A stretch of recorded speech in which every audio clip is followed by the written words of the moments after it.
Halo teman-teman, masih bersama saya Edgar Ramadan Pradipta. Nah, pada kesempatan kali ini nih, saya akan menjelaskan bagaimana sih menggunakan Python dalam gerak jatuh bebas. Nah, caranya mudah. Ini nih, saya sudah siapkan data saya yang sudah buat kemarin. Nah, pertama kita harus menginput dahulu data perhitungan dan pembuatan grafik data-data yang akan kita olah nanti, seperti PyLab, NumPy, Matplotlib, dan Matplotlib Pilot.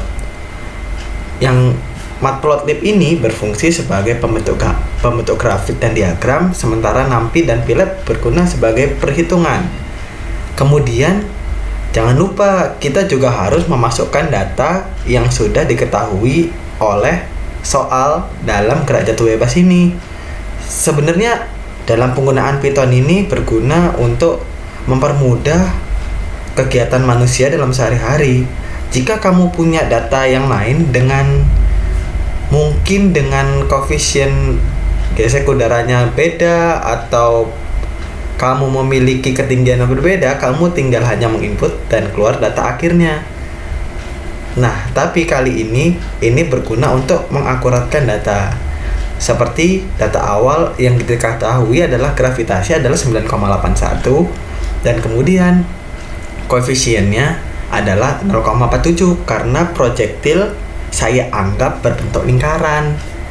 Dan kemudian tinggi awalnya sebelum bola dijatuhkan itu saya dapatkan tingginya adalah 2 meter.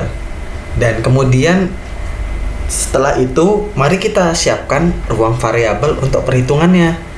Pertama, yang komponen yang terpenting yaitu ketinggian, karena ketinggian dapat selalu berubah, yaitu kita menggunakan array sehingga terbuat ruang variabelnya. Kemudian VV juga selalu berubah, dan kemudian waktu yang juga selalu bergerak. Kemudian di sini kita setelah membuat ruang variabel, kita harus menginitiate gerak mulanya. Pada gerak mulanya, tinggi itu awalnya memang sudah terkait dari Y0 yaitu 2. Kemudian kecepatannya 0 yang sudah ditunjukkan oleh V0, dan kemudian waktunya juga T0 yang ditunjukkan oleh T awal. Kemudian setelah menunjukkan inisiasi, kita bisa membuat looping. Nah, metode yang saya gunakan dalam gerak jatuh bebas ini, saya menggunakan while kali ini. Pada while saya misalkan tingginya jika lebih dari 0, maka looping akan berjalan. Apa sih reaksi di dalam loopingnya? Reaksi di dalam loopingnya adalah kecepatan sama dengan kecepatan min G plus CD min CD kali V kuadrat, kayak rumus-rumus dasar lah. Kemudian kita juga harus memasukkan NumPy yang kita SNP baru append, itu berfungsi agar looping terlihat baik dan dapat terbentuk dengan baik lah looping itu. Kemudian setelah kita membuat looping, untuk membuktikan hasil akhir, kita bisa menggunakan print nih. Print berfungsi juga untuk menunjukkan data akhir. Seperti saya inginkan waktu maksimum, nanti saya akan menginputkan data apa yang ada di waktu maksimum tersebut, kecepatan maksimum tersebut, dan tinggi akhir tersebut. Nah, kemudian setelah menunjukkan data yang sudah lumayan akurat ini, kita bisa perkuat lagi dengan penggambaran grafik. Di sini saya ingin membuat 2 gambar yang sejajar dan hanya 1 baris saja, sehingga saya menggunakan subplots dengan 2,1.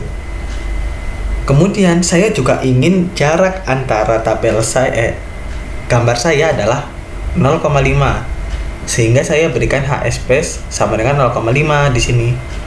Kemudian saya mulai dulu dari gambar pertama, saya memplot dari waktu dengan ketinggian. Kemudian saya juga memplot waktu dan kecepatan, dan kemudian saya jelaskan rinciannya dengan X label, Y label, dan title. Nah, teman-teman, di sini pada gambar bersama saya, agar gambarnya terlihat smooth bergerak sampai 0 karena ini kejadian gerak jatuh bebas, maka saya menggunakan patokan lah, sehingga saya melakukan set pada Y, memberikan batasan yaitu 0.0, 2.5, dan kemudian saya munculkan sehingga hasilnya akan seperti ini.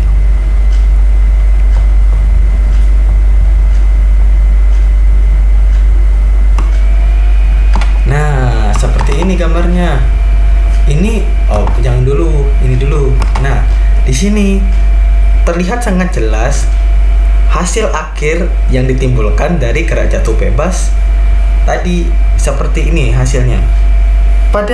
Ketika saya jatuhkan bola 2 meter dari atas dengan kecepatan awal kosong tidak bergerak, maka waktu yang dibutuhkan hingga sampai ke tanah adalah 0,544 second.